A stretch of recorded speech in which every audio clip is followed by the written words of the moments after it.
തമിഴ്നാട്ടിൽ വ്യാജമദ്യ വിൽപ്പന ഇപ്പോഴും വ്യാപകമായി നടക്കുന്നു എന്നാണ് റിപ്പോർട്ടുകൾ. ചില ദൃശ്യങ്ങളൊക്കെ സൂചിപ്പിക്കുന്നത്. ചെറിയ പ്ലാസ്റ്റിക് കവറുകളിലാക്കി ഇരുചക്ര വാഹനങ്ങളിലാണ് വിൽപ്പന നടക്കുന്നത്, അതും പരസ്യമായി. അതേസമയം കള്ളക്കുറിച്ചി മദ്യദുരന്ത കേസിൽ അറസ്റ്റിലായ ചിന്നദുരൈ നിരവധി വ്യാജമദ്യ കേസുകളിൽ പ്രതിയാണ് എന്ന ഞെട്ടിക്കുന്ന വിവരവും പുറത്തു വന്നിട്ടുണ്ട്.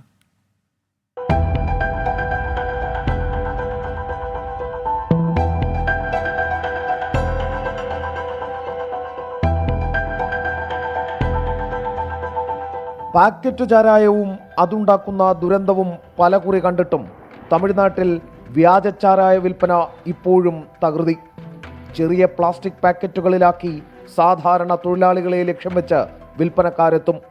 പരസ്യമായി നടത്തുന്ന വിൽപ്പനയുടെ ദൃശ്യങ്ങൾ സഹിതം പുറത്തു വന്നിട്ടും അധികൃതർ അറിഞ്ഞ മട്ടില്ല.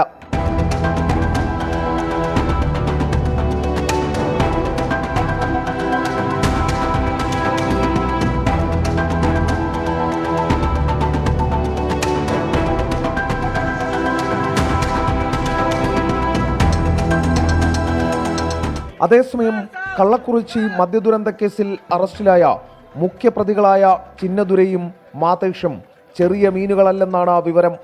ഏകദേശം 100-നടുത്ത വ്യാജമദ്യ കേസുകളിൽ ചിന്നദുരൈ പ്രതിയാണെന്ന സൂചനയുണ്ട്. കള്ളക്കുറിച്ചിയിൽ ചാരായത്തിൽ കലക്കാൻ മെഥനോൾ എത്തിച്ചു നൽകിയതും ഇതേ ചിന്നദുരൈയാണ്. കേസിൽ ഇന്ന് പിടിയിലായ മാതേഷാകട്ടെ നേരത്തെ യക്കിയാർകുപ്പം വിഷമദ്യ കേസിൽ അറസ്റ്റിലായിരുന്നു. ഗുണ്ടാവിരുദ്ധ നിയമപ്രകാരം അറസ്റ്റ് ചെയ്ത് ജയിലിലടച്ച ഇയാൾ അടുത്തിടെയാണ് പുറത്തിറങ്ങിയതും. രാജ്യം അടുത്തിടെ കണ്ട ഏറ്റവും വലിയ മനുഷ്യനിർമ്മിത ദുരന്തമാണ് കള്ളക്കുറിച്ചിയിലേത്.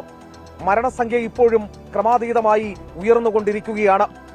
വ്യാജ മദ്യമാഫിയക്കെതിരെ കർശന നടപടിയെടുക്കേണ്ട സമയം അതിക്രമിച്ചു കഴിഞ്ഞു. ക്യാമറാമാൻ മുഹമ്മദിനൊപ്പം കള്ളക്കുറിച്ചിയിൽ നിന്നും എസ് ശ്രീകാന്ത്, 24.